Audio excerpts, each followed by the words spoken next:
we will rank them. Yes. First to worst. Yeah, there we go. I'm totally kidding. You need to love this business. You can't love it. You have to be obsessed Yes, with it. I went down the North Rim, that Kaibab trail. That was tough. To the gift shop? This is the primitive got the trail. helicopter right out. This was yes. Buying or selling a home is one of the most important decisions you're going to make, so you deserve someone who truly cares about your journey. I'm Amy Richardson with the Savvy Realty Group and HomeSmart. Living and raising my family in Ahwatukee for nearly 20 years, this community isn't just where I work, it's my home. Growing up in the Midwest, I learned early the importance of connections and relationships. These values shape everything I do. From our initial conversation to long after you've settled into your new home, I'm here to provide ongoing support and guidance.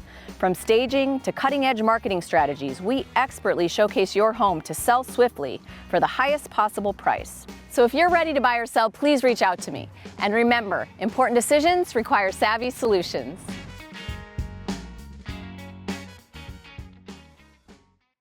At Vero Chicago Pizza Ahwatukee, we focus on quality and a great pizza experience. With over 30 years in the business, we've perfected our craft to bring you the best. Our pizzas are made with top quality ingredients, creating rich flavors that capture the essence of Chicago-style pizza. And our family recipes like the homemade meatballs and Italian beef sandwich add a special touch to our menu. Enjoying a meal at Vero is about more than just food. It's about making memories with friends and family in a welcoming space. Join us at Vero Chicago Pizza Ahwatukee and taste the difference for yourself.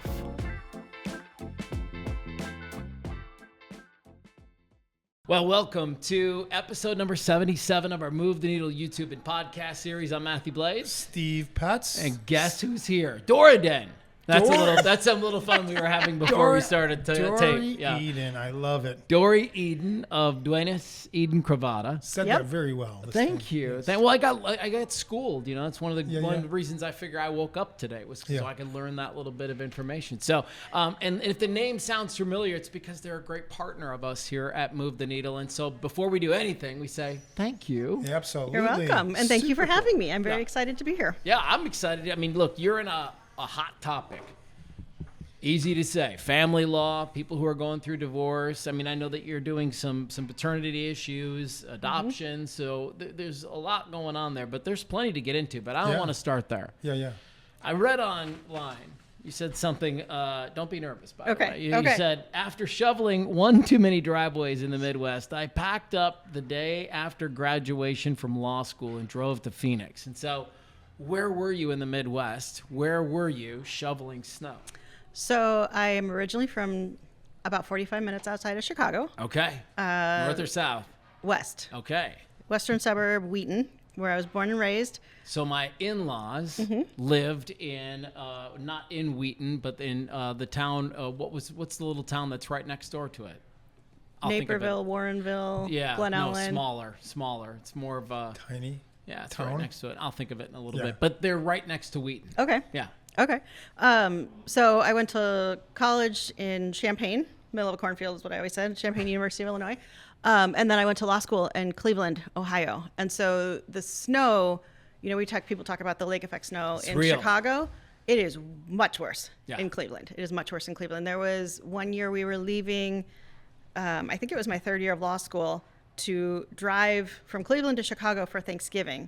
And the snow was coming down so hard that you're inching along and then you sit and stop for 5-10 minutes and the windshield wipers couldn't keep up. And so my husband was driving and I had to keep getting out of the car and manually cleaning off the windshield. And so we said, nope, no more of that. And literally it was the day after graduation. We packed up a Penske truck. We had a Basset Hound at the time and the three of us drove out to Phoenix. That's how it started. Yeah. Well, you know a thing or two about that lake effect. I mean, you were in Buffalo. I was right across the way. So I lived in Buffalo's Erie, same Pennsylvania, which is on the same lake. Yep. And it really does, man. Once that lake freezes, it's a different ballgame. Buffalo had a storm. Talk about storms. People walked away from their cars on the highway a few years ago. They just couldn't move. They just left. Yeah. That's crazy. Anyway, Okay. Enough of that stuff. So we all Let's talk wised about the up. sunshine. And you've been here ever since? Been here ever since. Always in Ahwatukee? Always Ahwatukee. Okay, because we should say, like, we are inside Vero Pizza today, where we come to tape all the time because, number one, we all walk out of here with a cauliflower crust pizza, Italian sausage. Sometimes an Italian beef, most of the time. Their deep dish is great. It's unbelievable. Chicago style. It's unbelievable. You're going to get a little difference over here. I know. Taping here is always a blessing. But so have you always been down in this area? Pretty much, yeah. Okay, all right. Grew up. Did you have kids? I don't know. Do you have family and they 2 kids played in this area too? Yep. Awesome. Yep. And now I've got one at college and then one still in high school. How about that? Me too. Same difference. Yep. What do you want to get into, man? Again, you guys know each other a little bit. We do. So Dori was also a partner's supporter in a past project. So we go back professionally and personally. So I just know Dori as being an amazing person. And I know that's, first and foremost. And so I want to talk about that part of the business. And we'll talk about the divorce business, which is usually messy, and why and how you do it differently. And what would you say about that? So for me, it's always been I've always put a lot of focus on educating my clients. They need to understand the process because most people don't go through a divorce or they don't go through multiple divorces. And it's just a very different process than any other type of legal proceeding that you might deal with. I call it the touchy-feely side of the law because we're talking about kids, we're talking about money, we're talking about people untangling their relationships together. And it's not all like you see on TV where there's, a jury saying this is how it's going to be or anything like that. So really trying to educate my clients, making sure that they're making really informed decisions. I spend a lot of time talking with them. We spend a lot of time strategizing. So I don't take on every case that walks through the door. I try and limit my caseload so that I can really be there for my clients and get to know them. I tell my clients, I will get to know you better than your therapist or your financial advisor. So you need to be comfortable and you need to understand this process because ultimately they are the ones that have to live with this and how everything comes out. And I want to make sure they're protected and that they have felt like their voice was heard and that they received a fair settlement. And fair is a word that we don't like to use a lot. It's one of those F words that we don't like to use because everybody has a different idea of fair, but at least to them it seems fair. And that their kids are taken care of. Yeah. Hey, I was going to follow up on that. I wonder, does everybody need to, to hire an attorney to get through a divorce, or are there some people that don't need it? And then maybe the piggyback on that is, well, then who really does need it? So no, people don't have to they don't have to hire an attorney. The Maricopa County Superior Court website has forms that people can download and fill out themselves. I do think it's a good idea for at least people to consult with an attorney because there's a lot of things that they might agree to do or not agree to do that they wouldn't have otherwise been required to or not required to. So as an example, a lot of times I hear, and I'm going to speak generally, but the husband has a higher value in his 401k and the wife really wants to stay in the house, and it can be reversed too, but just generally speaking, I hear a lot of times, he'll keep the 401k or she can keep the house and I'll keep my 401k and they're about even, it's good. Well, there's different tax implications. You have a pre-tax asset, you have a post-tax asset, you have an asset that will generate income for you for years to come, you have an asset that costs you money right now. So balancing or equalizing the two of those are not always the best thing to do, but it's a common thing that people do. Makes a lot of sense. Yes. So I think it's at least a good idea to have a consultation. Yeah. Most cases don't go to trial, to be quite honest. Most cases are resolved long before a trial through mediation, and there's a lot of really great mediators that we have in primarily Maricopa County, but throughout the state who will help people come up with resolutions to keep them out of court. And there's a process called the collaborative divorce process that I've recently become involved in, where it is truly the parties have to agree and sign a contract that they are not going to go to court.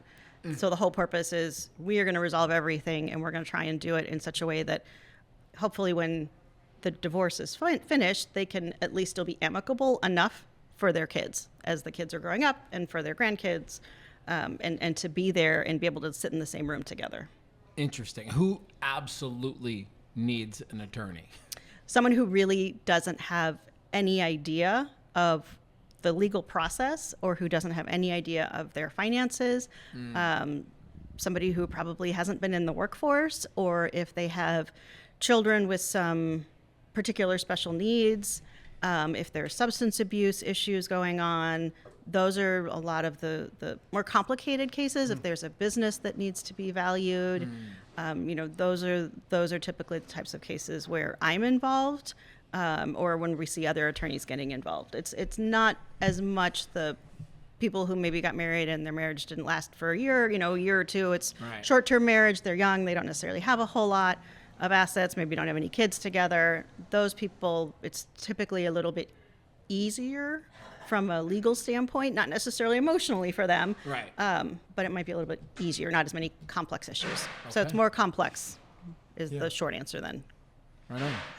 Interestingly, can you share some statistics with us or for the audience that people like any new, divorce trends? Are there more men filing for divorce, women filing for divorce? Is it about 50-50? Are there any, I said, lack of a better word, interesting trends into that? Are there higher percentages? Is it going up or down? Talk to us about this. I believe it's staying about 50% of marriages end in divorce. There is some statistic that if it's a second marriage, it's more likely, more than 50%. I don't exactly know what it is. I think generally speaking, it's pretty even as to men or women filing first, or being the petitioner who's asking for the dissolution. 50-50, so far 50-50, 50-50? More or less. Interesting. One interesting trend that I have definitely seen is a big uptick over the past 10, 15 years of really having a push toward equal parenting time. As long as you have two fit parents that are fit enough to take fit enough parents. That's it. Yeah. Yes, and it's kind of a low bar, but fit enough to provide for their kids. Then there's really been a big push for at least starting with that idea of both parents should be equally involved, which is generally speaking not a bad thing. You want to have parents involved. Yeah, walk through maybe one of those scenarios, because I just had this image that popped into my head, like somebody's watching us right now and they're thinking about divorce, and they're like, but I wonder what it will really be like. What is it really like for some of the folks that you handle? What is the living situation? Let's just give like a super average scenario: mom, dad, 2 kids, a house, somebody's in an apartment. Yeah, that's pretty standard. Most Right. people don't stay in the same house while they're going through the process. Common, Right. So finances are going to be tough. You're going to be supporting 2 households on, an income or incomes that primarily supported one. And a lot of it is making sure that everybody has the same amount of information. I say everything in life is negotiable, but you can't negotiate if you don't know what you're negotiating. So you're exchanging information, you're exchanging bank statements, credit card statements, student loan statements, whatever there might be, getting appraisals on whatever assets might need to be appraised, if it's a house, if it's a business, and then really trying to figure out what works best in terms of a parenting schedule for those kids. So, if it's an equal parenting schedule, typically the 2 most common are week on, week off, or what we call a 5-2-2-5. We like to make up names for everything in family law. And so 5-2-2-5 is 2 days with one parent, 2 days with another parent. So it's typically Monday, Tuesday, one parent, Wednesday, Thursday, the other parent, and then they alternate the weekends. So you have a 5-day block with your kids every other week. It's a good mix. Right. 5-2-5. Yep. I love it. And so but for some families that doesn't work. For some families, or if they have younger kids, sometimes they need to have more frequent interactions or transitions between them. Or, there are the families that can't do an equal access parenting schedule. So a lot of this process that we're going through while we're trying to figure out all of the financial pieces of it is what's going to work best for the kids. Yeah, for sure. Okay. Question on the negotiating piece, okay? What's the secret move that you use that turns these conflicts into agreement? What's your strategy? That's a great question. Vodka. I don't know. No, I'm just She knows. I don't know. So I have a couple of different things. Again, it goes back to the education piece, and talking through with my clients why going to trial is not a good idea. And just generally speaking, it's a complete stranger. Complete strangers making decisions that's going to have long-term impacts for the rest of your life. And in Maricopa County, we get for a typical divorce trial, 3 hours. If it's a difficult case or complex case, 6 hours. Versus if I go to Gila County or Pinal County, easily we can get 2 or 3 days for a trial if it's necessary. Interesting. So it's that big is a big piece, the education side of it. And then how quickly time flies when you're in court and trying to get as much information out. And then it's also listening, hearing what my client is saying, hearing from their standpoint of what makes the other person tick.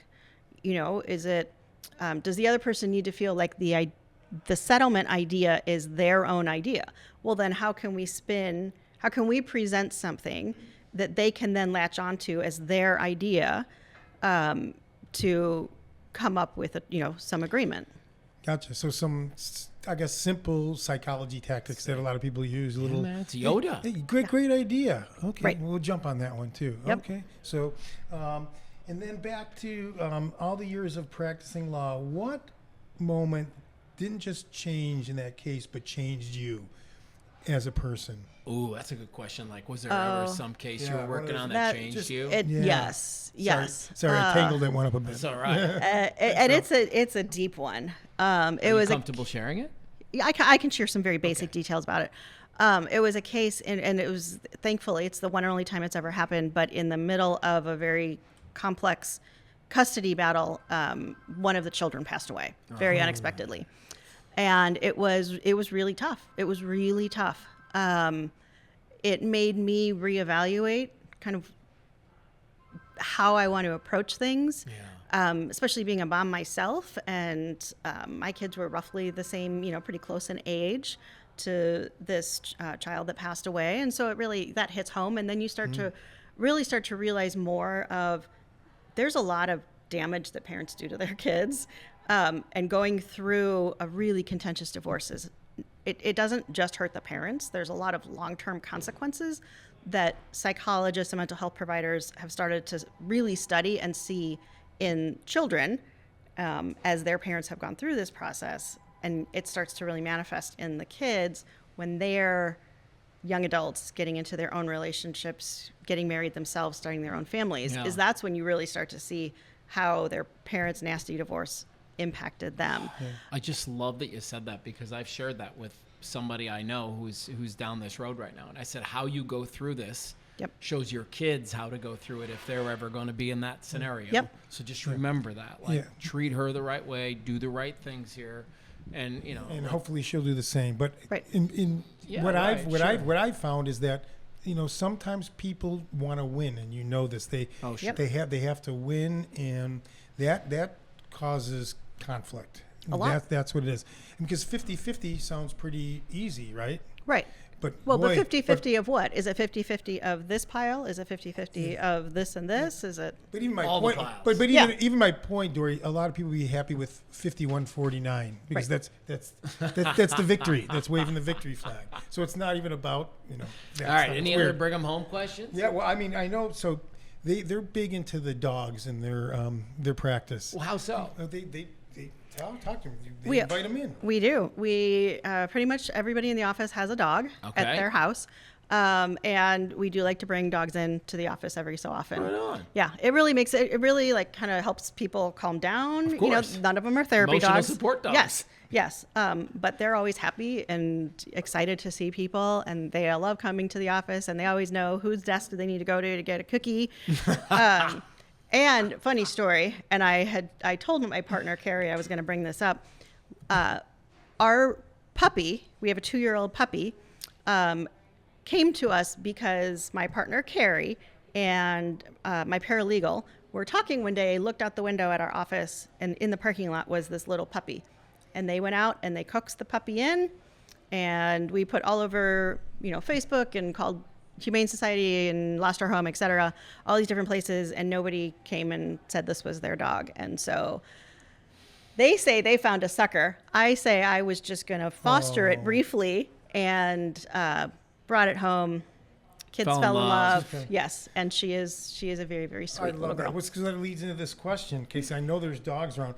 If the dogs around the office could testify, especially about you with this, what they've seen in your office, would they say you're a peacemaker or a closer?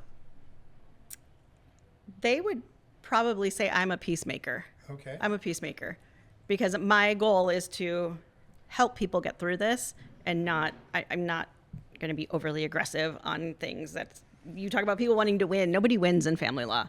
Everybody's a loser in family law. So how can you make it the least worst outcome?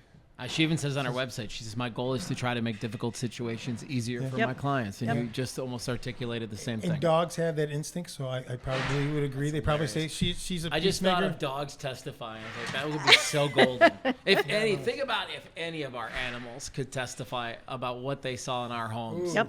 No thanks. No thanks. Well, thank you. Again, for dropping by and being a part of our program, and just this You're is welcome. awesome. And not only Dori Eden, she mentioned a couple of her partners who aren't here, which we will have on again. Amy Duenas and Carrie Cravatta. Yes. And we're definitely going to schedule them. Oh, we're going to bring all of them on? Through the year. We're going to sprinkle all on. right, stagger them up. They all wanted to come on at once. I Cool. said no way, but they would destroy us. The three, they would just. And then what we'll do is we will rank them. Yes. First to worst. Yeah, there we go. Totally kidding. No, Dori. Well, I'm the first. She's the so first. I guess we got that. No, Dori You killed it. You killed it. She had the guts to do that. Set a high bar. Yeah. Yes, and nobody wanted to be first, so Dori volunteered. So thank you again. You're welcome. Amazing. All you guys are amazing. Thank you for your support, and keep doing what you're doing. course. The way you're doing it. Thank you. And thank you so much for having me. Yeah, it was good fun. When we come back, we're going to be sitting down with Michelle Coro. She's at Mountain Pointe High School, and I said to her before we started taping today, I said, how have we never met before? I'm shocked. I know. It's crazy. So we can't wait to sit down with her right after this. Hang tight. For over 2 decades, Culture Infinity has believed luxury begins with how you're treated. From the moment you walk in, you're welcomed by experts who know luxury and value relationships. And our white glove service meets you the moment you arrive. Simple, friendly, and effortless. We're more than a dealership. We're part of this community, committed to giving back, supporting families, and earning your trust. Infinity's award-winning lineup, designed for families, for drivers, for those who expect more. Coulter Infinity, a dealership that cares. Come experience the difference.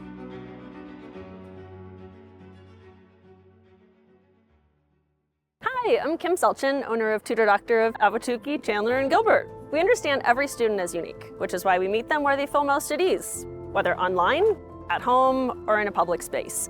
Our academic coaching is designed to help even the brightest students overcome organizational challenges, sharpen study skills, and build confidence, empowering them to achieve their best. From kindergarten to adult, we believe every student can be successful. We also have expert SAT and ACT coaches to help teens with college admissions and scholarships. I'm excited to learn how we can partner with your family to help today's learners become tomorrow's successful adults.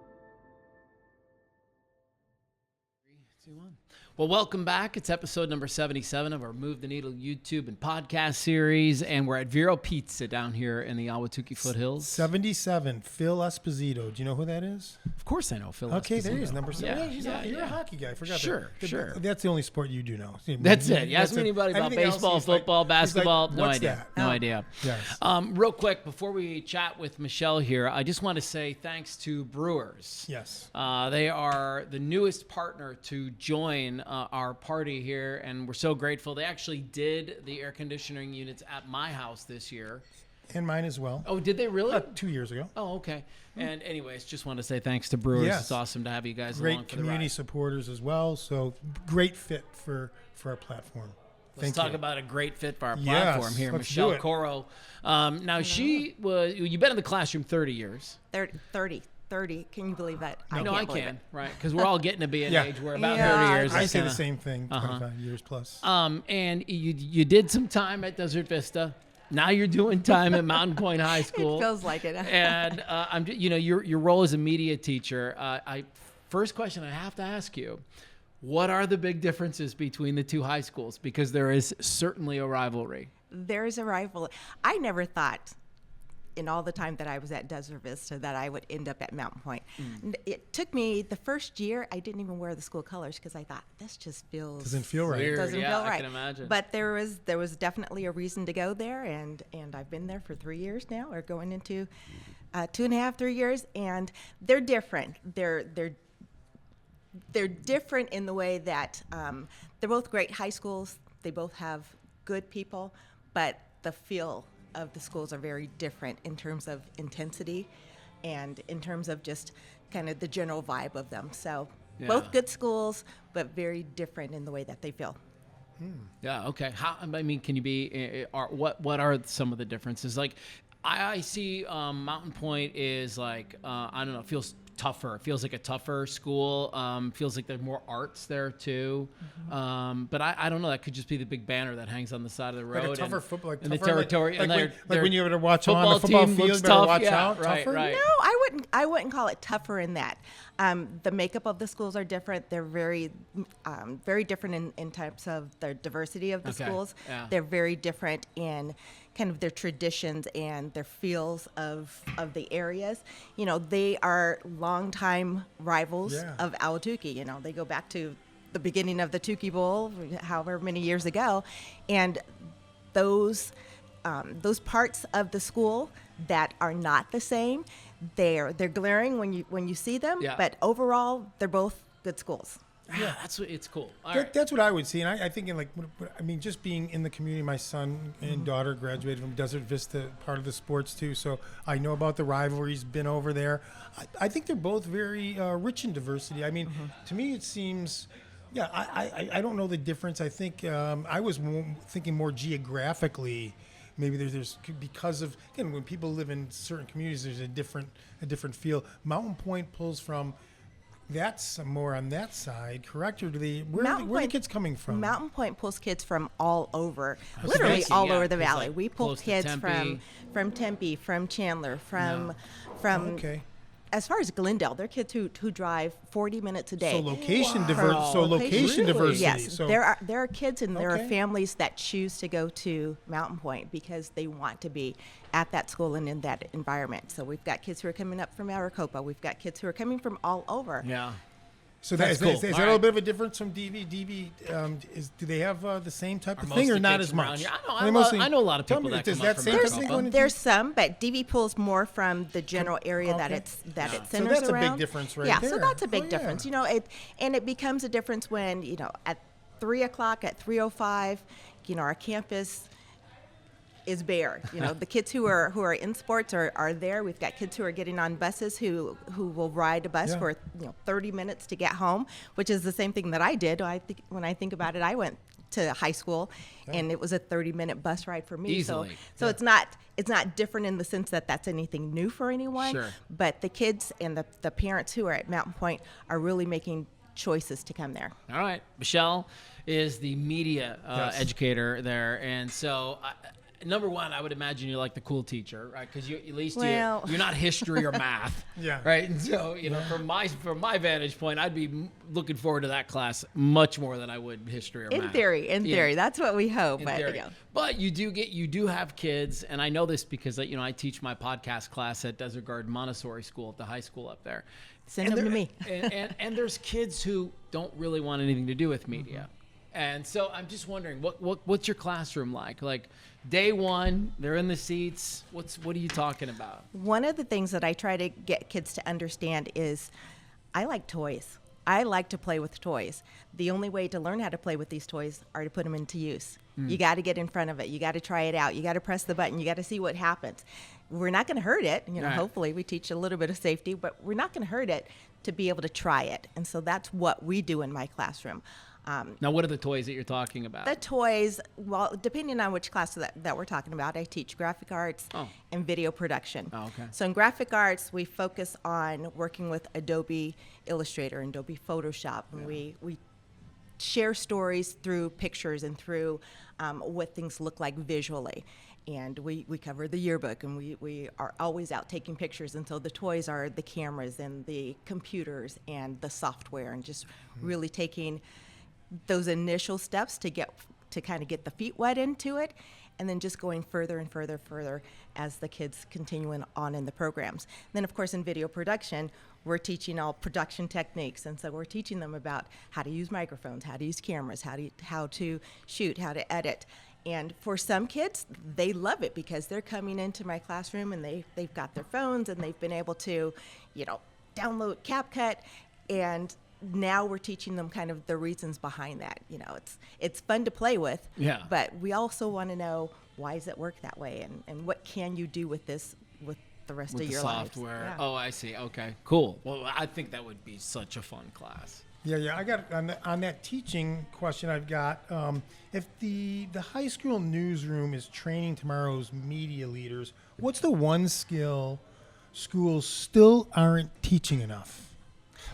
Ooh, schools in general or media Your classes? media. You mean two media kids specifically? Yeah. What aren't they just not teaching enough of? Crack at this They're too. still not. Okay. Let me back this up and say high school is a very different place than when we were there. Amen. It's a completely different place. If you went to a high school campus, it might look the same. There are hallways, there are classrooms, there are people, but overall, a high school experience is something that you and I never experienced when we went to high school. It's just very different. The kids, the people who are coming there are coming in with completely different life experiences that we may have had. They're coming in with if you're talking about digital natives, these are kids who have been swiping since they were born 2 years old, right. born, whatever it right. means. So they're looking at it from a sense of, well, how are you going to make me embrace this? What are you going to do for me? And so it can be very difficult for teachers because we're doing the song and dance, trying to keep them as actively engaged as the video game that they play with on a daily basis. And so that part's really hard. Different. Yeah. And we have students as a media teacher, we have students who have never picked up a magazine. We have students who have never sat down and watched a newscast. It breaks my heart when I ask them, "Hey, have you ever watched this?" And they look at me like, "Watch? What are you talking about?" Right. So it's a very different sense from that point. We're still trying to teach them to engage. We're still trying to teach them the foundations of good journalism and the foundations of fairness and truth and understanding why America needs journalists and understanding why it's still important to have someone who can seek out the truth. But it's a very different place to try to do that in because they don't have the same frame of reference.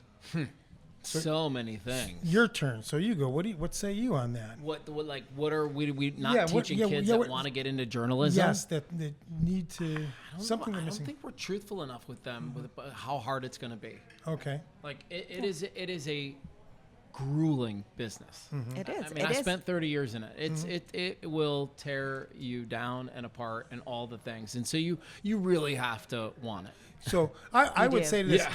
In a major way, you got to want it because you're going to trade a lot of things in your life to be successful. Right. And that's the piece that I don't maybe just folks in general, we have all this talk these days of like balance and it's baloney. Like if you want to be successful, you will trade pieces of your life. End of discussion. Like that is how, and if you're going to be in the media, you're going to be trading a lot of your time because it's a grueling business. It's grueling, and you have to be willing to step up and do what you think is. And it's freaking amazing and unbelievable, and the greatest job in the history of the world at the same time. So at the same honestly, time, you get a little bit of everything. What I hear from both of you is that you need to love.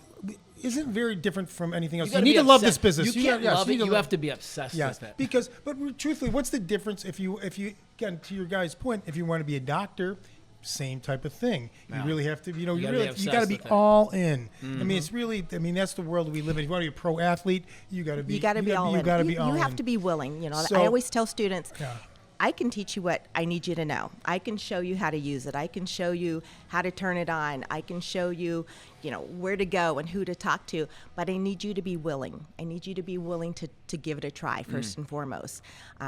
I need you to not immediately shut down when we say, hey, you've got to go out and talk to someone.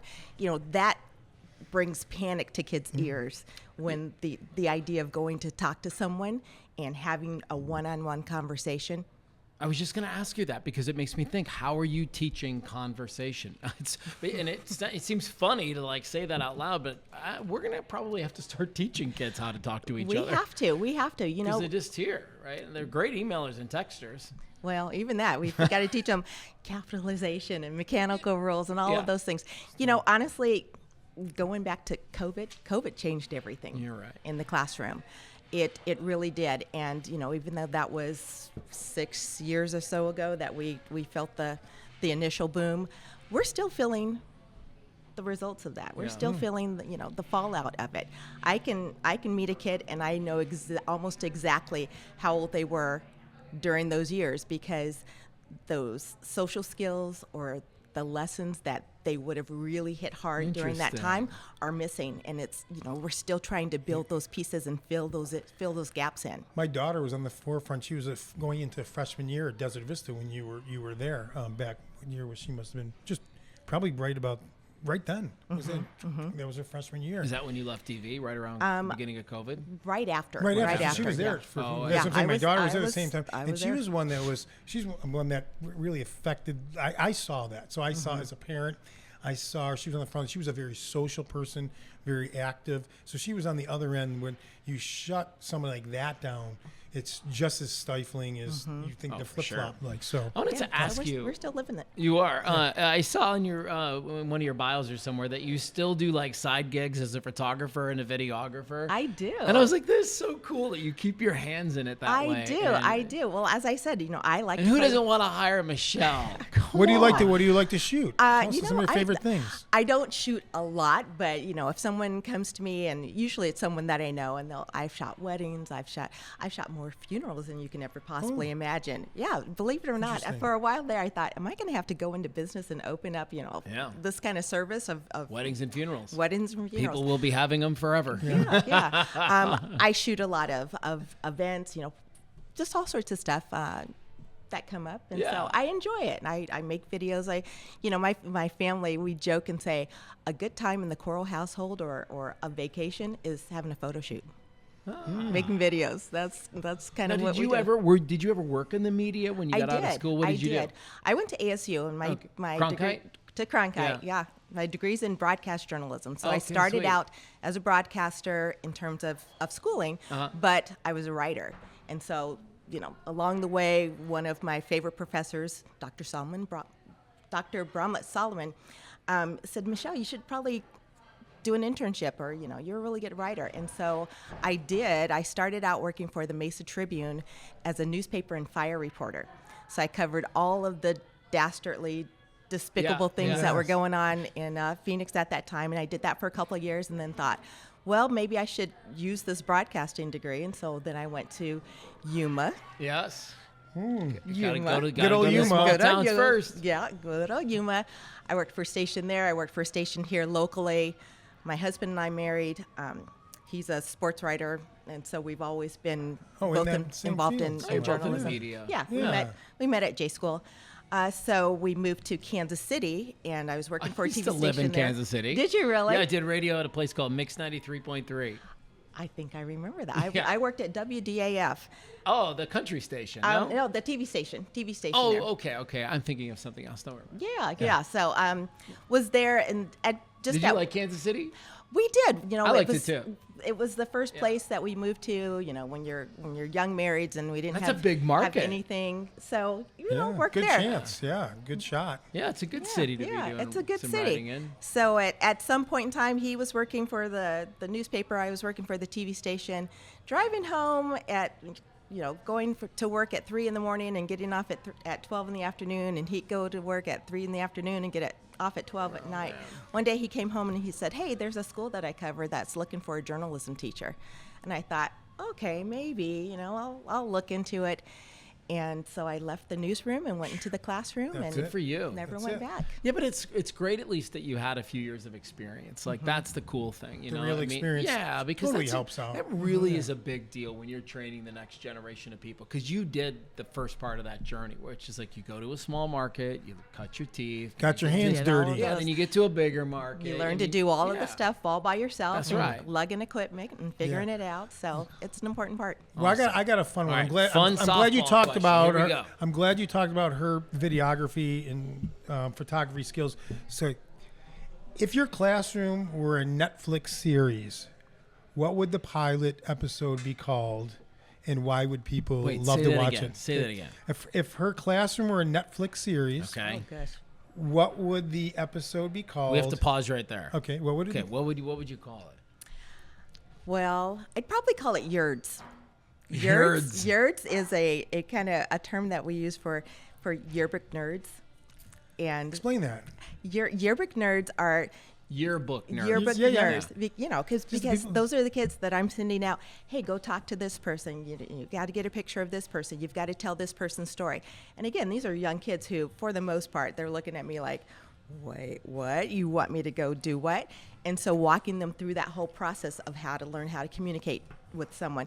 Sitting down, I sat down with a kid this morning and just walking through the process of, okay, you're going to send an email to someone and this is what you need to do, and just getting them past all of those fears. The pilot, it would probably have something to do with, telling these stories and how, one moment, one passing period can change a person's life. I think it would be hilarious too. I'm sure the funny things that you guys are going to Yerds. Yearbook nerds. I totally watch that. I mean, look at we're ready to start writing. Hey, let's do it. Let's do it. I love it. All right, so you're back at school tomorrow morning. Might as well be, huh? It's coming. All right. It was great to have you on. Well, Yeah, thank you. Yeah, thank you for jamming. Yeah, with great us. to see you, or see you again. Well, you guys come on in anytime. Come see our Do you little ever area teach of the about world. podcasting? We do. We have. That's part of what we're doing within the media. It's a constant learning activity. Sure. There's within this building, within this business, you can't stop learning. There's always going to be a new camera, always going to be a new microphone, always going to be a new set of lights that you got to figure it out. I used to joke and say, I know way too many things about a whole bunch of stuff that I shouldn't know about. Because I spent years crawling around on the floor, plugging things in, trying to figure out how to get from A to B and bring it all together. So, those are the things that we're still teaching kids. Like, okay, we've got this new toy. Let's take it out of the box and see what we can do with it.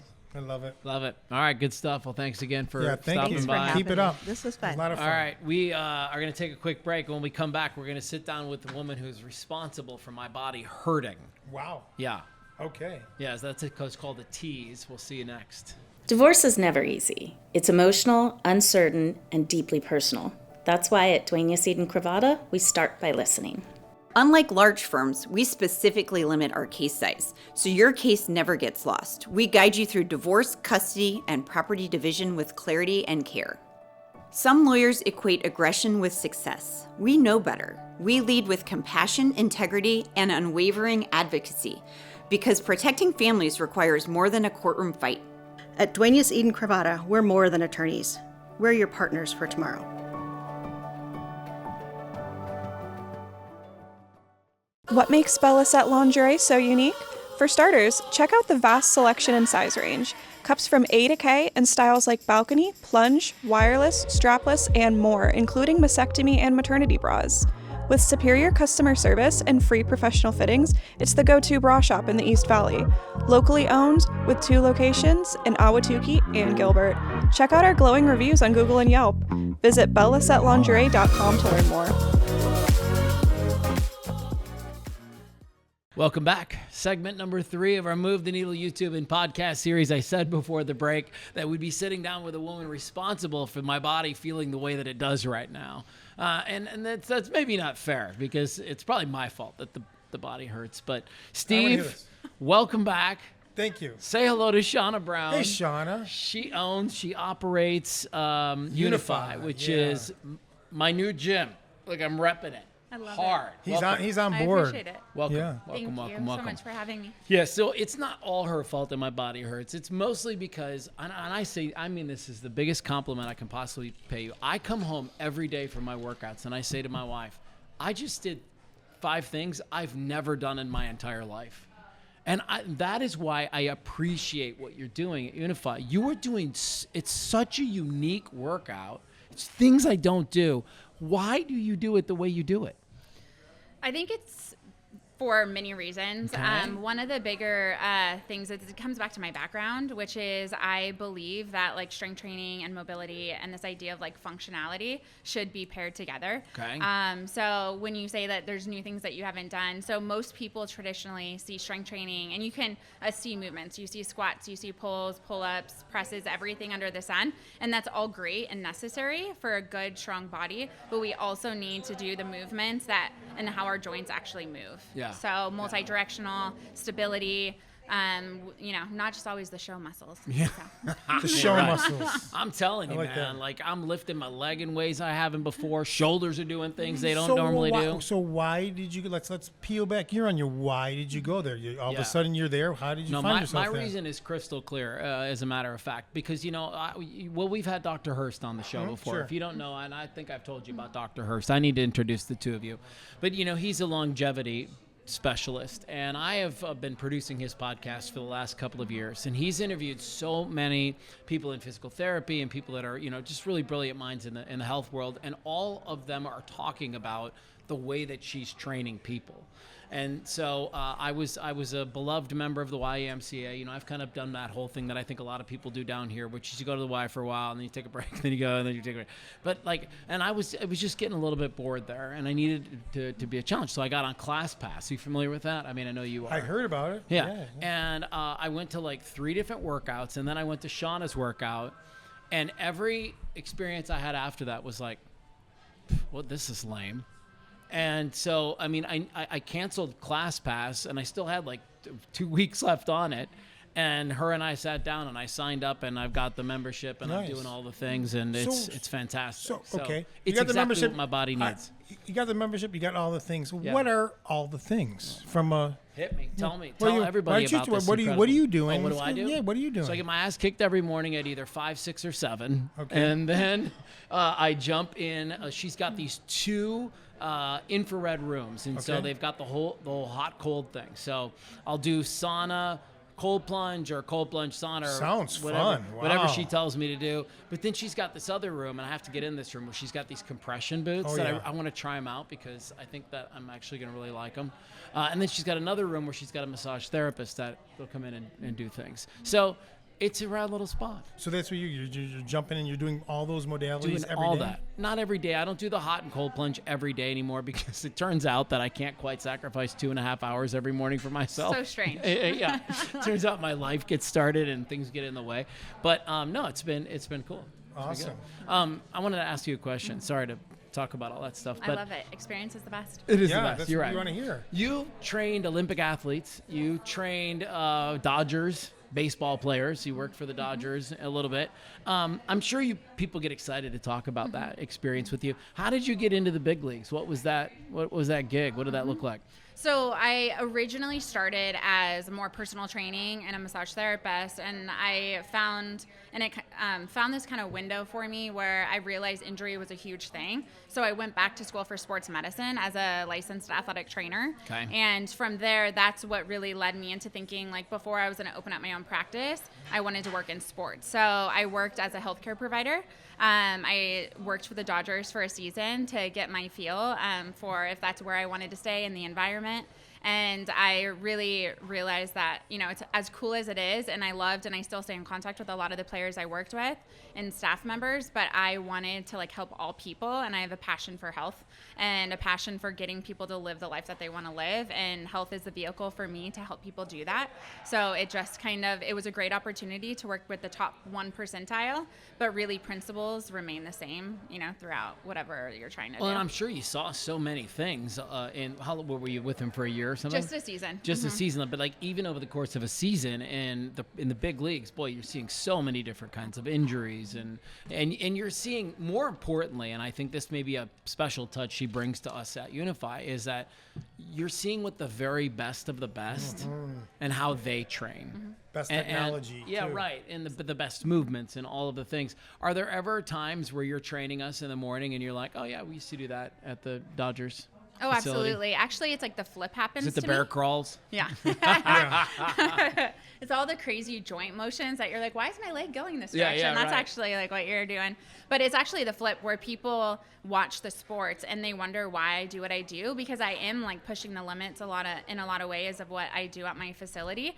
But in, the highest level, they're doing it all the time. So my clients watch sports, and then I get texts all the time saying, oh my gosh, we were doing that. That's our warm up. That's it. So that over the years has built a lot of credibility for me, just because they're seeing it done at the top level. So It's kind of random, great. but yeah. It's awesome. It's awesome. What was it like working with Olympic athletes?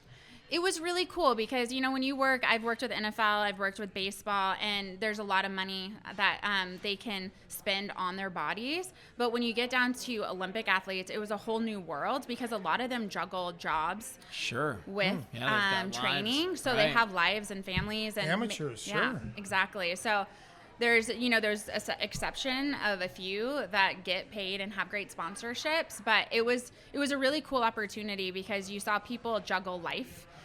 In a way of figuring out, okay, how do I fit my training in, but with the work as a load as well, and figuring out how to help somebody, peak at one moment in time. Whereas baseball and NFL, you have multiple consistency, games. and it's over keeping them healthy longer periods. Absolutely. Yeah, that's really interesting the way that you boil it down. Can I ask her a couple of more questions? Fire away. So one of the things I'm wondering is, based on your knowledge, okay, and I want to do this over 3 decades. So like, if there's people watching this and they're in their 30s, what can we be doing in our 30s that's going to set us up for our 40s? And then I'm going to ask you to bump that up by every decade for through the 50s. So like, what can people doing? What should we start doing in our 30s that we're probably not, that's going to benefit us, in that next couple of decades?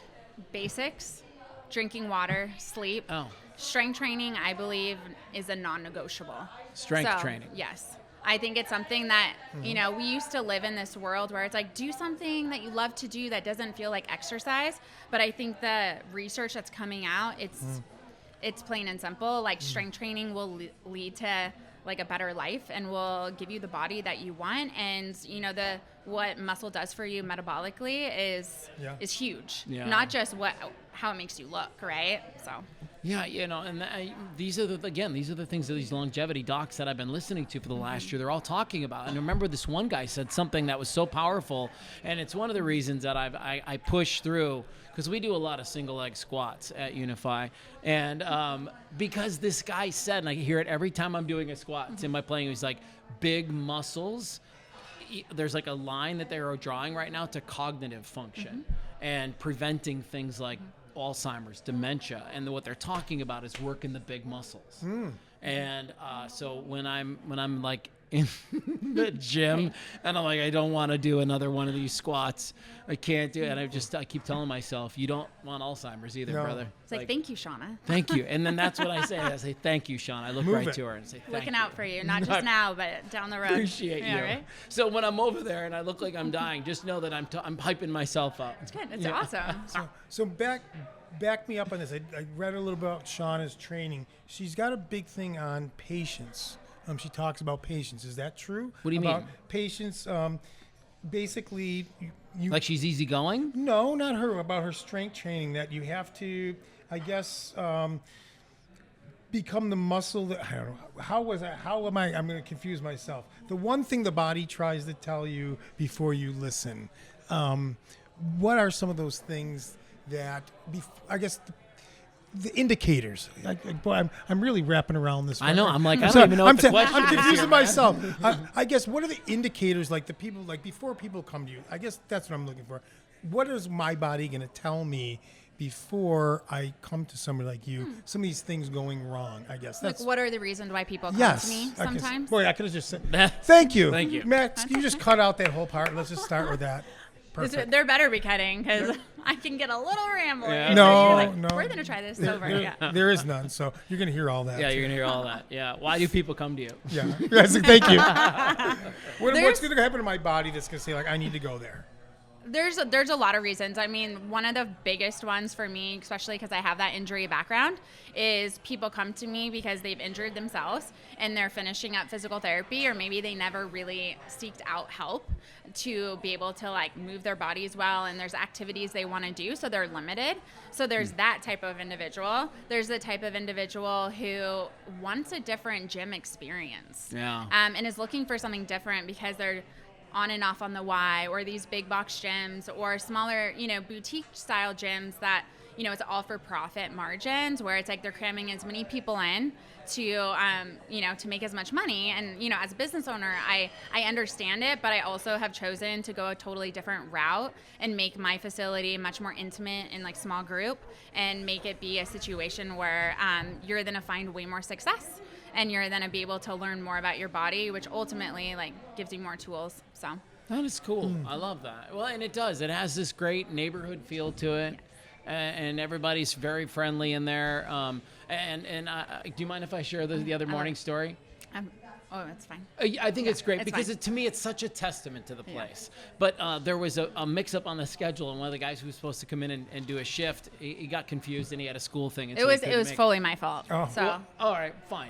we could talk about business ownership and bottlenecking and delegating. Right. So it was fully mine. I will take 100% responsibility. At any rate, he wasn't there. And we showed up for our workout, and when it was like time to start. We were like, okay, I guess he's not coming in. And literally everybody in that class jumped in. We all created a workout. And one of the people that had been coming to see you for a long time is also like a physical therapist or something like that. She led the workout. Oh. And I just found that to be so refreshing. You know, it was like, these are the kind of people that are hanging out here. Yeah. I like it's like a club.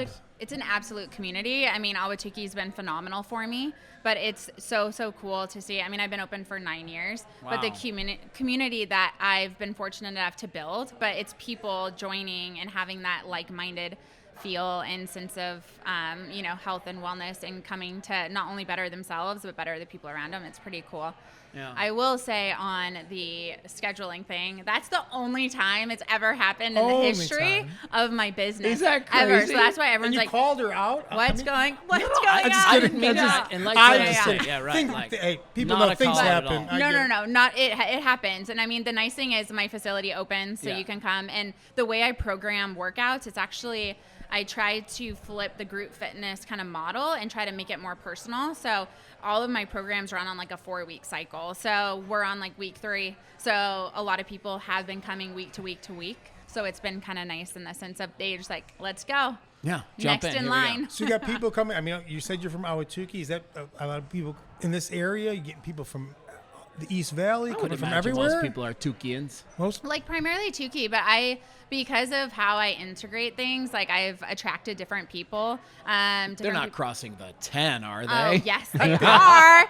I've had people that have moved slowly but surely more and more north, and like they keep trying to find something similar and they can't, so they keep coming to me. You're so unique. Just drive over. Yeah. It's a big deal. Unify 20 minutes, right? is a unicorn. No, that's very sweet of you. But I just, I've been able to work with a lot of amazing people who have, gifted their time and expertise, and I just am a sponge and I love to learn. So I'm really grateful for that. Can I ask a selfish question? You go ahead. Okay. Will I lose weight in these workouts that you're doing? Why? Look, you No, I know, but I mean, like what are you wanting? Tell me. Let's talk about it. Well, just around the belly, around the belly. I like most guys, I could just there'd be a few pounds be going away, and I'd be all right with that. So building muscle mass is one thing, but we can start to talk about nutrition. Yeah, okay. And what's getting on that fork? I think you're pretty healthy. Talk about that. You're pretty. I eat really good. My problem is I'm a late night snacker. Oh, okay. Maybe give yourself some windows. Yeah, well, I read something the other day because I'm actively trying to curb this habit, and it said once dinner's done, turn the lights out in the kitchen because the kitchen's closed. And I was like, that's stupid. I can see in the dark.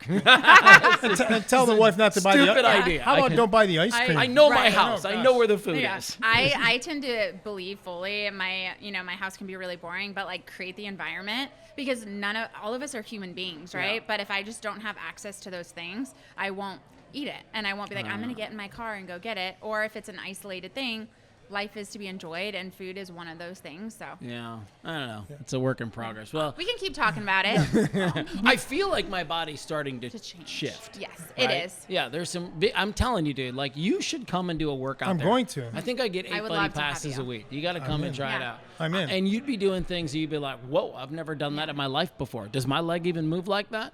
Well, here's what I want to know. Like, so there's all these cool, crazy new tools, infrared. What's your favorite new one, the new shiny toy, and why that everybody should be doing?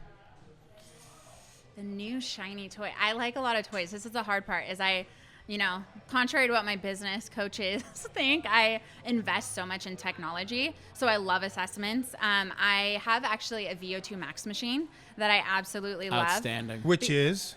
So a VO2 Max measures your cardiovascular fitness, your oxygen consumption, and we could dive deep into that.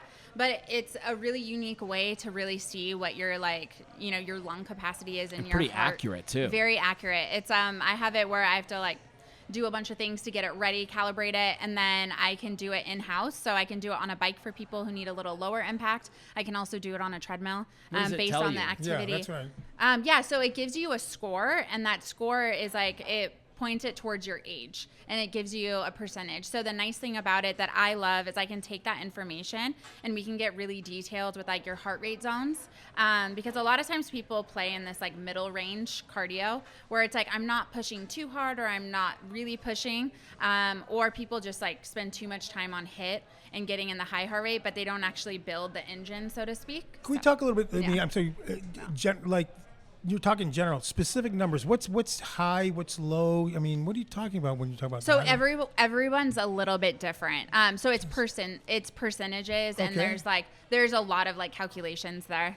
I can give you some support information. Okay. Yeah, no, it's different for each individual. Wow. And that's the cool thing about it. And there's a lot of people talking, right, on the World Wide Web and on social medias, but a lot of big time doctors and longevity all the longevity doctors people are are talking saying about VO2 max. And they're saying get a DEXA, get a VO2, VO2 and what's the other one that they're talking about? There's like 3 of them, and a cognitive function test. So let's say somebody comes in, check, you're looking good. Basically, just keep doing what you're doing. We can always get better. You can always get better. Oh, That's yeah. I do range of motion. I do strength training. I'm all about goals, too, is that we're, like, dangling the carrot. So, like, what's the next thing you want to accomplish? I help people do really extreme stuff also. I'm into, like, backpacking and going off grid. Ooh. It's, like, the opposite of what my normal day-to-day lifestyle is, which is, like, go, go, go, go, go. I like the off switch. So I love to help people go experience nature and things. So I'm very into You're a very interesting person. What's the most extreme? You teed yourself up for that one. What do you consider extreme? Kilimanjaro. For you. I want to. I have a long list, right? So being in South business Mountain. ownership, South Mountain. Me and my Telegraph dog. Pass. Say it. She did that one. No, I did Havasu pie over this past summer. Beautiful, as people say. I mean, it's beautiful, and it's definitely something you have to train for. And you have to get a permit. You do. What about the canyon? Have you done the canyon? I have, yeah, Okay. I have. What, rim to rim? I haven't done rim to rim yet. That's on my list this year. Have you? There's a tough one. I went down the north rim, that Kaibab trail. That was tough. To the gift shop? This is the primitive got the trail. helicopter right out? This was that's that trail. It's like make it live or die. No, it's a tough one. I made it to the Grand Canyon gift shop. That's right. I made it out. That's okay. That's good. Hey, sometimes you have to know what your limits are, right? Yeah. And if you want to challenge your limits, then a place like mine is great for that, because you can always reach, right? And there's always a way to put together a plan. But I think that's part of life, is having a body where it's ready, right? Yeah. It's ready to go. It's ready to experience things. So. Any truth to the rumors I'm hearing that you're going to be expanding? Yes. Hopefully very, very soon. Okay. Where? We'll keep it under wraps for right now, but we could be getting bigger. Could be getting bigger. Absolutely. It will location happen. or somewhere else? No. Same location. Same location. Okay. I'm just waiting on a tenant. some space to open up. Oh, nice. And I'm not going to let you go like Unify. For the audience, what does that mean right here, to right you? here on But the what does it mean? What does that mean? So Unify, it's really the combination of components that build somebody to be a whole human being. I've always wanted it to become a wellness facility. So for me, Unify represents that, is that in order to have your health, you have to, there's so many different pillars and things that like come together to make that happen. So would you open up another location? I'm open to it. I'm very into quality control, but because I feel like sometimes, the Ahwatukee has been so great to me, and the community that I've been able to help and be of service to over the last 9 years. If I can replicate that, and I feel like I can actually create that methodology and build it and offer it to other communities, that would be phenomenal. But my heart and soul is in this, so I just it would have to make sense to me to be able to do that. Okay. All right, good. It's got still stuff going it's on a here. great concept. I'd love to see it blow up. Yeah. So he's been talking, honestly, besides he's been talking about it since what? I'm so excited about this place. It's been remarkable. Yeah. Oh, I'm so excited. I feel like there was some reason why our worlds collided, so For sure. I love it so much. Yeah. All right, awesome. Well, thank you, Shauna. Thank you. It's good to chat with you. Wait, before we go, how are they going to find? I mean, are they just going to Unify? I Where's it at? don't want it to get. Don't find her You're because it's going to get too big. You're going to get bumped up. She's going to raise the rates. Crowded. She's right down the street. Tell us where you're at. Equipment won't be available. Where's this amazing facility at? I'm located on the corner of 42nd Street and Chandler Boulevard. You can find us on Instagram, Unify Health Fitness. And then my website is unifyaz.com. Yeah. Awesome. She's at that it's like where the old CKs used to be now. I think they call Don't it look at me. I know Headliners. right where she is. I've been there before. Look at that. It's right there. Thai Basil. Thai Basil's the mark. We have an urgent care across the street just in case, but don't worry. Don't worry. We have a cold plunge for that next Nobody's ever needed to go across the street after a workout. Never. Not even one time. I love it. All right. Well, thanks again for jumping by. Yeah. Thanks also to Michelle Coro from Mountain Pointe High School and Dori Eden. Yes. Or what did we say in the beginning? Doriden. Yeah. With very nice. Duenas Eden Cravatta. And this may be a great time to thank all of our amazing partners. Let's rip it, starting man. with them. Duenas Eden Cravatta, Vero Chicago Pizza, our sponsor here. Yep, Savvy Realty Group and Amy Richardson, Culture Infinity, and our Tutor Doctor, and Bella Set Lingerie. This is a long list. Yeah, we're almost. Yeah, you can talk. It's a long list. It is. It's quite the collection. And our new partner out there, thanks to Mark and his support at Brewers Air Conditioning Heating. Brewers too. Thank you. So appreciate them. Yeah, it's all good. Couldn't do it without you guys. Have a great week. We'll see you next time. Thank you.